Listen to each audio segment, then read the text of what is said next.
It's about a woman complaining that the husband is too agitated, is not stressed out. So she's telling him, you need to relax, work less. And the answer that, no, wait, his answer is, I'm relaxed when I'm not with you. Oh.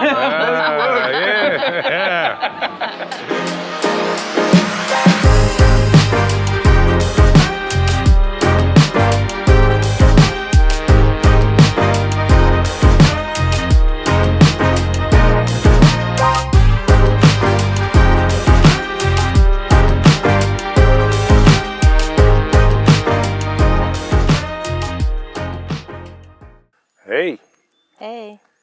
now we're going to actually talk about our first destination on our trip, which was Rome, Italy, and Italy in general.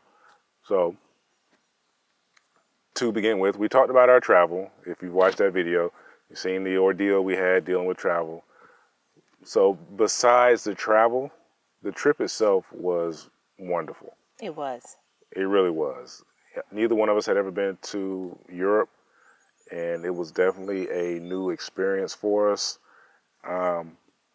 I will say just personally, just being in Italy, that I really didn't think Italians ate that much pizza. Or pasta. Yeah, it's really a lot of pizza It's places a there. lot of pizza and pasta places. Yeah. So, yeah, to start out, LaShawn, what were your impressions of Italy in general? There's a lot of great, or I should say, I saw a lot of communities. People coming together to eat, to just fellowship. You just saw a great camaraderie. Yeah, you see a lot of just small groups of people just kind of enjoying themselves, eating, drinking, smoking. Because it seemed like everyone ate, drank, and smoked. Right. Constantly. It's always coffee. Like they're always sitting at a cafe outside. Because just know that in the U.S. you don't have a lot of outside eating spaces. Yeah, not like in Europe. That's my point. Yeah. I'm saying like everywhere you look, all the restaurants had an outside eatery. Yeah. And a lot of people sat outside to eat, whether it was 10 o'clock or 11 o'clock at night, they were sitting outside. As long as you're not trying to eat at 3 o'clock in the afternoon in Italy. No. Because it's not that's happening. when everyone takes a break. It's not happening. One thing that surprised me was the very small cups of coffee. Because when we went to the bakery, the first thing the guy said was, these are small cups, not big cups. Do you want a big cup or do you want a small cup? And I was like, I'm looking for the small cup. Yeah. And I don't think he knew. I knew because I had been reading up on things and seeing how they actually, like the coffee, because I was interested. And a lot of them said, like on this Facebook group, they're espresso coffee cups. Yeah. So. And then the espresso coffee cup is not full. Yeah, like everywhere. We did not have a full regular size cup of coffee the entire time we were in Europe. No, when we was in the mall. You had a cappuccino and it was full. Oh yeah, it wasn't okay. It was a bigger cup, but it wasn't like a mug. No. To start out with, when we got to Rome, we were really exhausted. Yes. And that first day that we were there, I think all we did was we got there kind of afternoon, and the first thing we just went and got something to eat. Yes. That's when we had our first ramen. Yeah, went to the ramen place because it was close, and we were tired, and the hotel had already supplied us with our first bottle of wine and glasses. No. Was it there that day or was it there the next day? It was the next day. It was the next day, okay. But we did go to the store. We went to the store the next day. I'm so confused. Yeah, but at this point it was a few weeks ago. Everything we did, it was in walking distance. Yeah. Similar, but not to Salinas. We can walk to the Commissariato. Yeah. But here you have several small stores, restaurants right around where we were staying. There's just a lot. There was a lot to choose from. We did some walking, and Rome is just, if you've never been there, if you've never been to Europe, the architecture is just kind of different than what you're used to. Definitely different than what we're used to.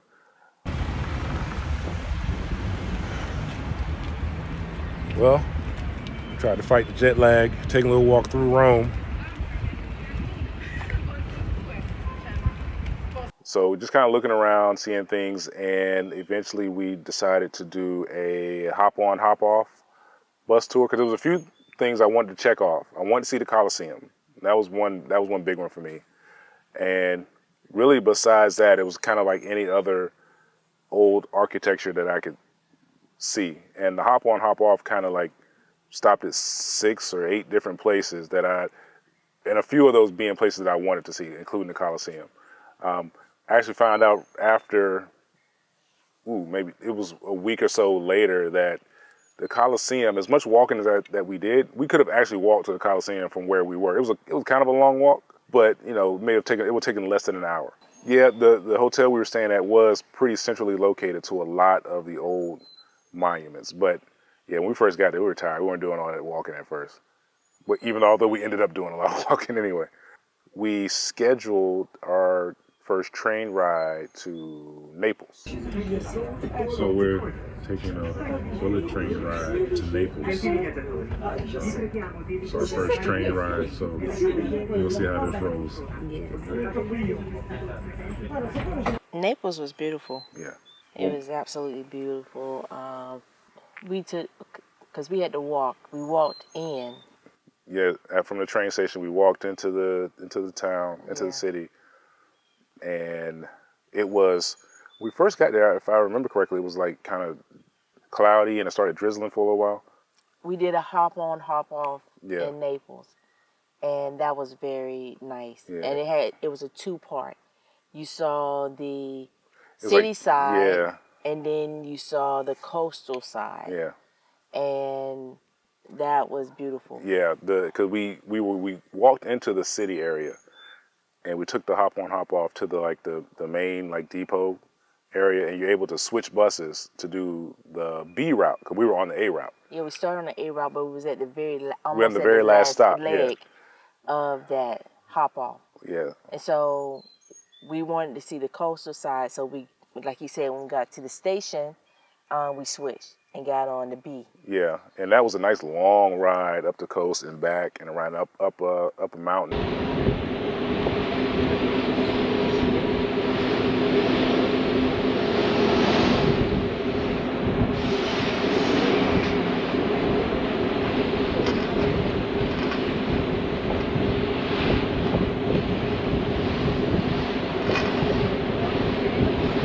Yeah, that was beautiful. You can see Mount Vesuvius, off the coast. Mm-hmm.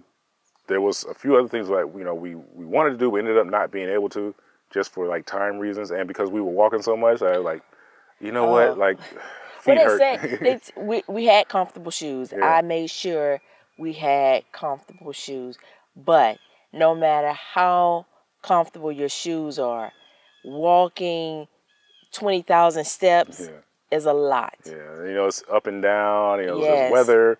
I think we did pretty good because after we finished the hop on, hop off, we went and just did some walking, and we ended up walking into an area that we would have missed. We would have missed it had we not been out walking. Yeah, had we not just been around walking. And it was a huge shopping area, a bunch of restaurants, and we had. Oh, I'm sorry. I want to let you describe what we had in Naples to eat. Oh. So we were walking in this there's a lot of alley streets. So we were walking down this alley street, and this guy, this Italian restaurant owner, he was out just trying to pull people in, and of course he grabbed Steve and he won him over. So we wind up sitting down next to a nice couple, and I was looking at his plate because he had seafood, and it was a seafood pasta. And so I asked the guy, I was like, exactly what do you have? And he was like, oh my God, this is amazing. Everything the owner suggested, and the owner came over and he was like, yes, you could try this. And I was like, okay, I want everything they had, even down to the wine. Mm-hmm. Not a glass, but a bottle. Yeah. So we had, the appetizer was mussels, and it was just a mussels. It was just a mussel. It was similar to the mussel our daughter made for us when she was in culinary school. Yeah. Amazing. Yeah, it was great. Tender, garlicky. I want to sound like Andrew Zimmern. Garlicky, tomatoey, And we ordered the seafood pasta. And the wine was good. The wine was good. The bread was good. We ate everything that came out. I don't think I've eaten an entire platter of food in one sitting. She rarely, especially when you have an appetizer. She rarely finishes a whole plate of food. It was delicious. And a whole bottle of wine. Yeah, we drank that whole bottle of wine. Mostly her.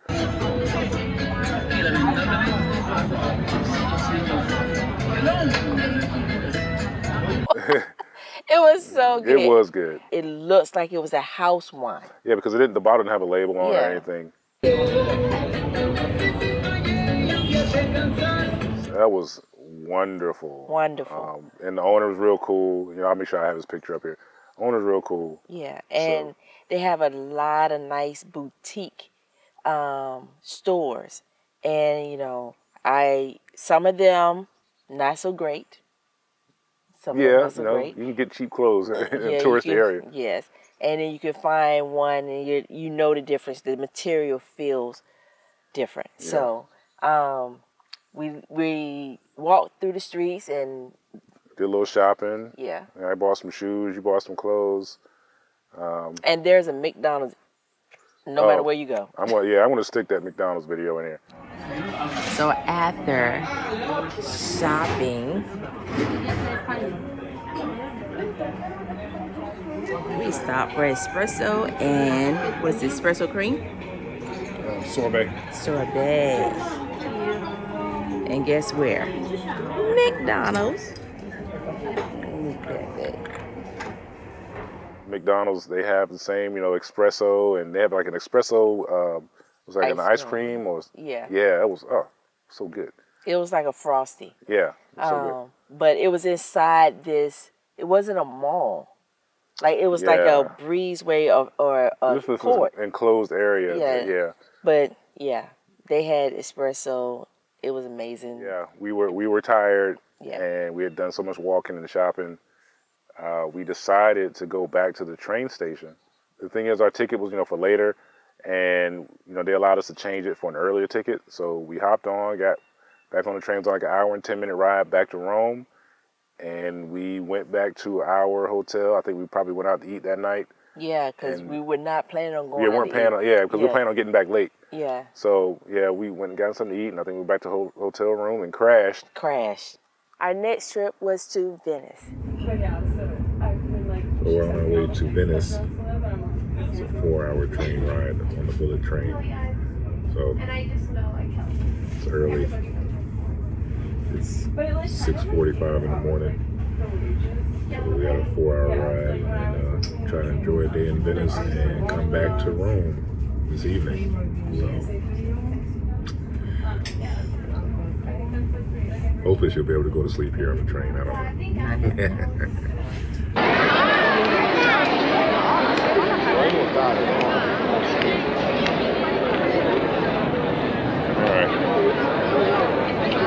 All right, we made it to Venice.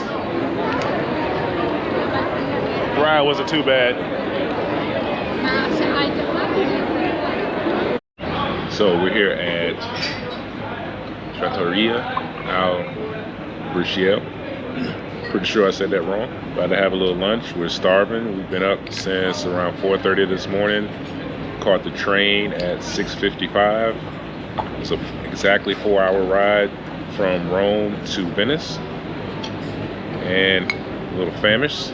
So we're getting ourselves some food and plan to take a walk, see some attractions, get on a gondola ride, which is on my list of things to do. Not necessarily the Sean's, but getting on one of these boats out here.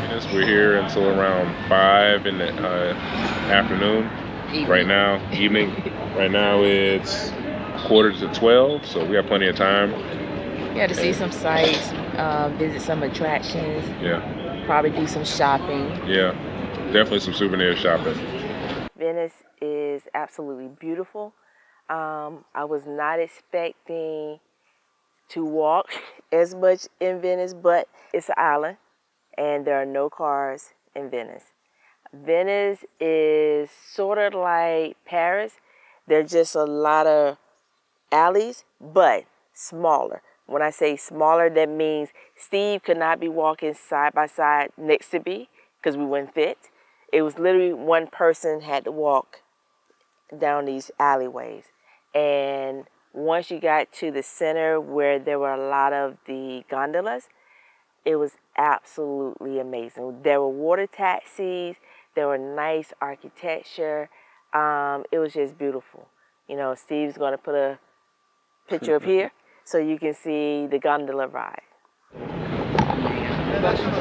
right, we made it onto a gondola.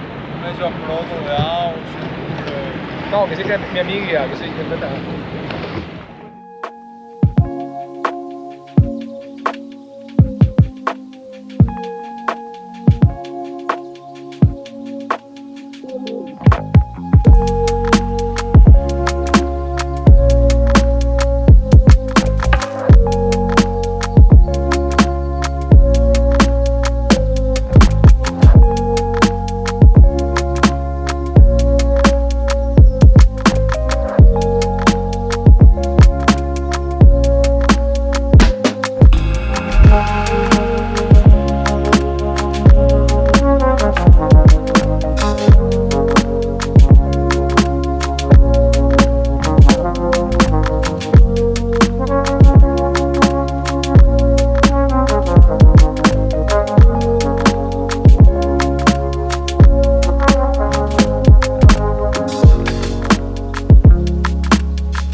So Venice. Venice was on my bucket list, and in particular, a gondola ride. I told LaShawn that we were not leaving Venice until I get on a gondola. I didn't know it was going to cost as much as it did. I'm sure I got some comments, people saying like, you know, get a lot cheaper. Whatever, we paid the posted price. That being said, it was well worth it to me. The guy pushing the gondola, like, what's he called? Anyway, gondolier, he was cool. The guy was really cool. He was really funny. He was singing, and it was one of those experiences that I'd always seen on TV and like, man, I always wanted to do that, and I was able to do it. So if you go to Venice, make sure you get on the gondola. We also had some pretty decent food in Venice after we first got there, and we figured out what this restaurant was, and Google Maps was taking us all over the place. But once you realize that Venice is a place with no vehicles and just a bunch of bridges, and the streets are basically the waterways, you just keep walking. And like LaShawn said, there's little alleys everywhere, and it's this beautiful architecture. It's just a wonderful city. You have to visit. Even after a 4-hour train ride from Rome, it was well worth the time we spent in Venice. And we did some shopping, which is always good. It was pretty warm that day that we went. It wasn't blazing hot, but it was pretty warm, and the sun was out. But just seeing a place that was basically so insanely foreign to us, you know, it was a once in a lifetime experience that, you know, hopefully isn't just once in a lifetime. We get to visit again, but to know that, you know, people actually live in these little alleyways, these buildings. Yes. And, you know, because you walk down these little alleyways and you realize quickly that these are actually streets because they have street names. And you look on the walls of these buildings and there are little buzzers for apartments and name placards on, you know, the buzzers. These are people's homes. And that tourists are strolling, right by. Yeah. I mean, strolling through on a daily basis. Yeah. Like that would annoy me. Yeah. I would. Yeah, that would definitely annoy me. Yeah. Cause remember we was somewhere and you saw the lady's backyard. Yeah, that was one particular. Yeah, that was weird. Like, that lady had like a little grass backyard, just right next to the water. It was pretty cool. She was out there cutting the grass or doing some gardening. But yeah, Venice is crazy. Like, you really got to check it out if you get a chance.